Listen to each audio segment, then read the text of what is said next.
Hey friends, my name's Holly. Today I want to show you how to make a simple 9-patch quilt block.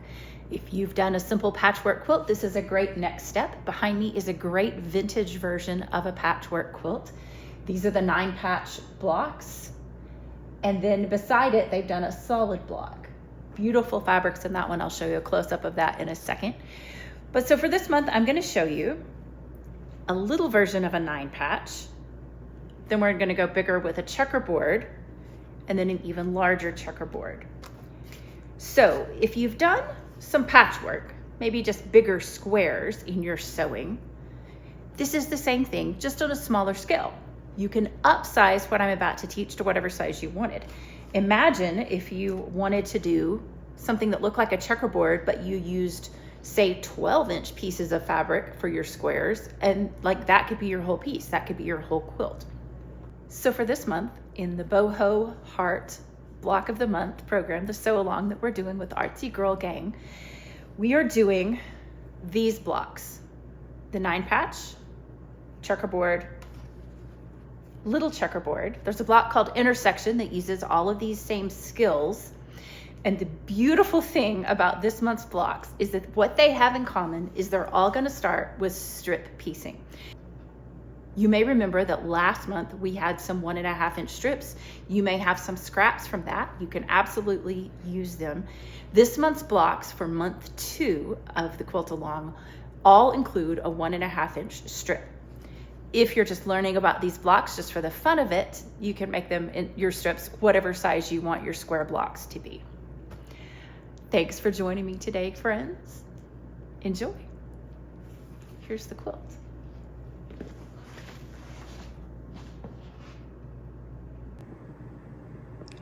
In today's video, we're going to talk about how to make 9-patch squares. That's where we'll start. We'll move on into checkerboards. For all of those things, we're going to talk about how to make them easier using strip piecing. And so today we get to start out. Everything's going to have a 1.5-inch strip in it today. So we're going to start with just cutting some 1.5-inch strips. If anything in your quilting world is ever feeling overwhelming, break it down into small pieces. And so I was really happy that we could break this down into an easy first step of you're just gonna press some fabrics and then cut them into 1.5-inch strips. I've laid out some fabrics that I will consider as we go along today, just kind of thinking about what would go good together. Some of these are fat 8ths, fat 16ths. If they have a selvage edge, those will work nicely. I know can stack them together as I cut them. This is something that was actually in a little bag that a set of sheets was in, and I cut it out to save it because it was a 100% cotton fabric. I thought about this blue and pink for my 9 patches. I think those would look sweet together. And then over here, I've also picked a blue and a pink to go together, thinking about for my checkerboard. Here's our month 1 and 2 plan. I'll put a link to this schedule in the description. And I'm also going to put in the description a link to a 6.5-inch square on square trim tool. Next month, we're going to be making some little blocks like this, square on square. You may also think of these as economy blocks. And then I thought of something I'd made for a different quilt that I thought would be fun to show you. I have a Robapel pattern where we made a checkerboard on point and then framed it, as you'll learn to do, a square in a square. So that was just a fun block to make and a direction you could go after you've learned these skills of checkerboards and square on square. So this first fabric I have is actual yardage, and I pre-washed it, so it's got some really scraggly edges. So I'm just gonna start making sure I've got my ruler in place, neatening up those edges. You remember that I cut backwards from most people. So you cut the way you cut, I'm gonna cut the way I cut. And I'm just gonna start with making some strips. That brings me joy because I like the whole process of feeling like I'm cutting everything and then going back later to sewing and piecing. And so to have all these little bits to cut that are kind of unrelated, I don't know, it just feels less productive to me somehow. Probably I've made several quilts that you just cut everything kind of all at once. I usually don't stack more than 4 layers of fabric together to cut at once, but I'm going to go ahead and cut through lots of things to give myself lots of strips to play with, and then we'll get to work sewing. If you don't know, we're doing Jen Kingwell's BoHo Heart block of the month. I'd love for you guys to join us. The program is free. We're not charging anything. All the tutorials on YouTube are free. And even if you don't make the quilt, the tutorials are some good instructions and tips just on how to do the different blocks that we've got going on.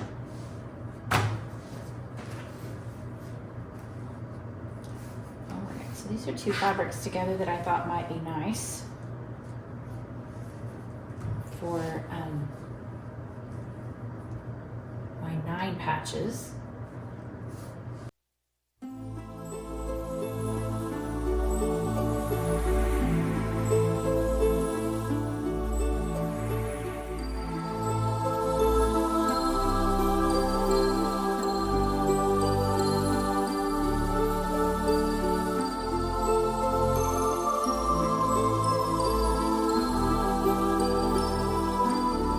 For our 9 patch. So ultimately, because we're only making 2 of them, normally if I was making a lot of them, I would strip piece, but since there's just 2, there's 2 different layouts you can do, dark in the corners or light in the corners. If I were making a bunch of them, I would sew strips together and then cut the units to be able to piece 9 patch blocks. That would just be a more time efficient way to do it. But since we're only making 2, that's really kind of, I don't know if it makes as much sense as it needs to. So instead, we're just gonna make square units and put them together in the shape of our 9 patch, and then sew each square together into rows and then as a unit into the block. So there's our squares all cut, ready to go into our 9 patch blocks. I've laid out my pieces on a little flannel board. Here's my 9 patch. For the mini checkerboard, I've got 2 sets of strips. They're shorter, so I've got 2 of each. For my regular checkerboard, these 2. And then for the intersection piece, it needs 3 strips sewn together in that order. So I'm all laid out, and here we go sewing. My machine is set up with the 57D foot and a 2.25 stitch length. This is the patchwork foot for me, and it's useful because it has a little guide here. You see that? Let me zoom in. It's got a little guide to help you measure a 1/4 inch. To start with, I'm going to take a piece of paper that's wider than all of my feed dogs just to help me get it started. Sometimes with small pieces, they can get kind of sucked down into your machine.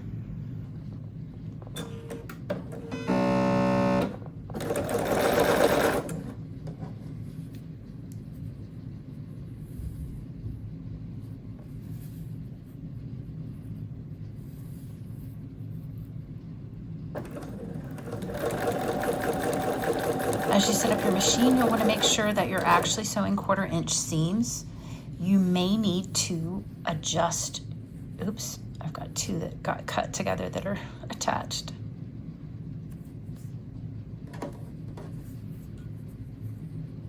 Anyway, you'll need to adjust your machine to make sure that you're sewing 1/4 inch seams. You may need to even get out a little ruler and measure that.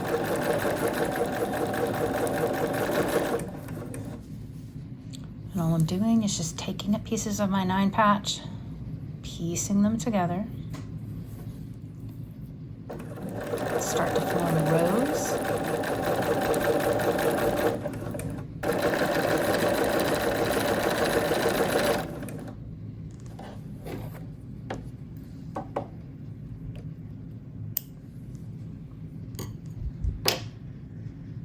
For pressing these little patches open, you're just going to want the seam laying toward the darker fabric And that's just so that when you flip it over, you don't see it through your lighter fabric. The way I typically find to do that is to just press it open that way. That ends up with lighter fabric underneath as you begin to press. If you like to set the seam, you can iron the seam on top and then press open.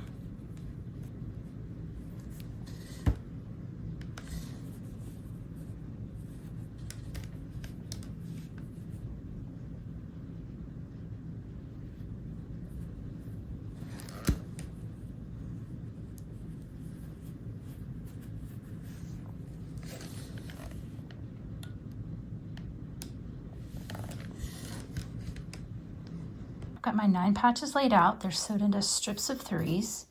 Now I'm going to flip the top one down to the second one. And as I start to line them up, I'm looking, what I want to have happen is the seam lines to match. And what will happen with your seams is they're just going to kiss.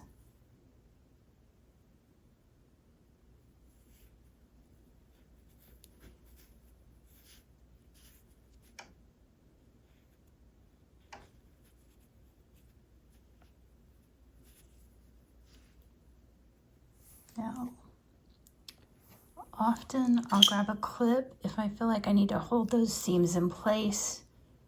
This isn't a very big piece, so I think I've got it.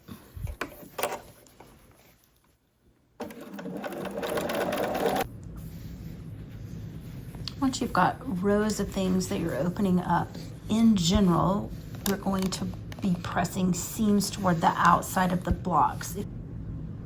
If there's not an obvious direction for the seams to go, they go toward the outside of the block.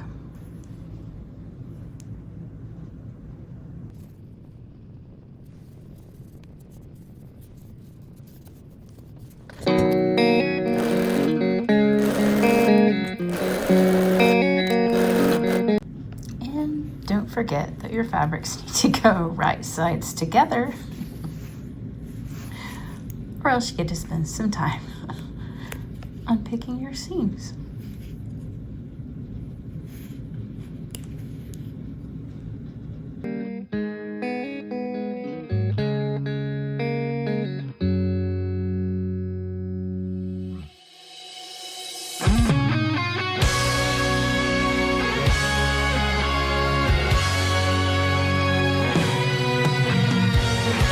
After you've cut out your checkerboard pieces, if you've got leftover strips, you can use your segments from your leftover strips to make another little 2.5-inch square. And then next month, that can go in our square on square blocks. When you're sewing, a couple of things to look out for. When you're in your 4-patch stage, you're looking to make sure how well you've nested the seams in the center. You see those? If you get here and your seam is visibly significantly off, that's when you're going to want to unpick it and restitch it. You're never going to get happier with the way it looks. And then one of these I sewed and it came out like really kind of, it wasn't a straight strip. One was a little skewed, and what had happened was I had missed my seam. My seam wasn't straight. And so that one I needed to unpick and re-sew. They don't have to be perfect, but you're going to be happier if you don't have those major mistakes in there. And then I also wanted to show you, I'm getting ready to sew in my little checkerboard. There's the little 4 patches that you've made, and you're going to sew them all together. So that means as I'm right here, there are 3 places where I need to be nesting seams. I tried pinning it, and I really just prefer the clips at those nested seams just to help hold those in alignment. And when you get to 3, you're just doing the best you can to make those the seams nest and line up. You can see that right here it looks a little gapy. You can see that right here it looks a little gapy on one side. I'll do the best that I can with that. So those are my notes on accuracy. I've had to pick out a few seams even though I'm trying hard to be careful. So just take your time. Don't get frustrated with yourself if you have to pick out seams. Just means you're being careful, paying attention to detail. Oh, this is a good thing to know. All right, so this little piece is flipping up. So what I'm gonna do is with my knee lift, I'm lifting my foot up. I'm gonna put that down. And then once it's down, then I can carry on sewing.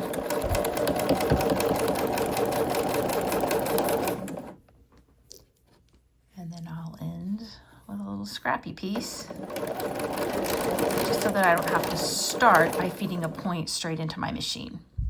I've got everything laid out for the block that the BoHo Heart pattern calls intersection, but this makes a fun block that you could easily create in whatever size blocks you're working with. So I've got my cornerstone fabrics here. The strip pieces are a little bit smaller than my cornerstone pieces. And these pieces just came off of the 2 strips that I'd sewn with a different one in the middle. Remember that we're working in 1.5 inch strips this month. And so these 4 places are just chunks of this strip, but notice that this middle piece is also from the strip. And then so for the checkerboard that's going to be in the middle, then I just cut squares for those 2 rows. All right, so then we're just going to sew this up. Let me squish it in together a little bit, help you make more sense of it. That's where we're headed. A fun block. I've got the intersection block laid out on my flannel board in progress. You can see how the center checkerboard's coming together. These are my stripped pieces. I've got the top row assembled. Here we go.